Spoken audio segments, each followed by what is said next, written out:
예, 자유한국당 대변인 정태욱입니다. 국가 권력기구 개혁의 핵심은 대통령의 인사권으로부터 권력기관의 독립에서 출발한다.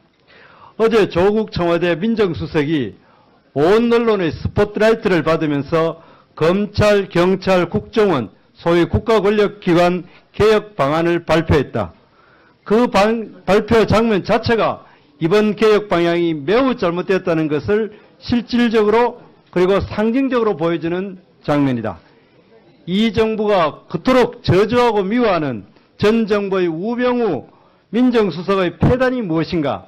바로 청와대가 검찰에 시시콜콜 간섭하고 지시하고 보고받은 것이다. 검찰 인사권이 청와대에 있기 때문이다. 그런데 그 폐단을 시정하고자 발표하는 사람이 바로 청와대 민정수석이다. 참 내로남불이 따로 없다.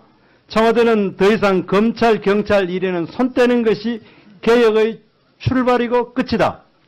검찰의 수사권, 기소권 독점도 문제이다. 그러나 그중에 일부 권한을 경찰에 넘긴다면 인권 침해가 없어지고 정치 보복이 없어질 것인가? 아니다. 오히려 더 심해질 수도 있다. 경찰 인사권은 검찰보다 더 청와대에 종속되어 있기 때문이다. 우리 자유한국당은 국가권력기구 개혁의 핵심은 그 권력기구의 인사권을 대통령으로부터 독립시키는 것이 출발이고 끝임을 분명히 지적한다. 이상입니다. 검찰의 수사권, 기소권 독점도 문제이다. 그러나 그중에 일부 권한을 경찰에 넘긴다면 인권 침해가 없어지고 정치 보복이 없어질 것인가? 아니다. 오히려 더 심해질 수도 있다. 경찰 인사권은 검찰보다 더 청와대에 종속되어야 한다. 어제 조국 청와대 민정수석이 온 언론의 스포트라이트를 받으면서 검찰, 경찰, 국정원, 소위 국가권력기관 개혁 방안을 발표했다. 그 발표 장면 자체가 이번 개혁 방향이 매우 잘못되었다는 것을 실질적으로 그리고 상징적으로 보여주는 장면이다. 이 정부가 그토록 저주하고 미워하는 전 정부의 우병우 민정수석의 폐단이 무엇인가?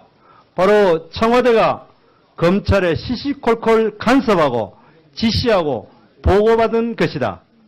검찰 인사권이 청와대에 있기 때문이다. 그런데 그 폐단을 시정하고자 발표하는 사람이 바로 청와대 민정수석이다. 참 내로남불이 따로 없다. 청와대는 더 이상 검찰, 경찰 일에는 손 떼는 것이 개혁의 출발이고 끝이다.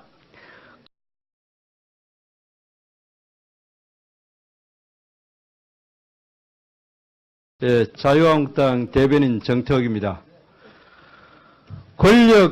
국가 권력기구 개혁의 핵심은 대통령의 인사권으로부터 권력기관의 독립에서 출발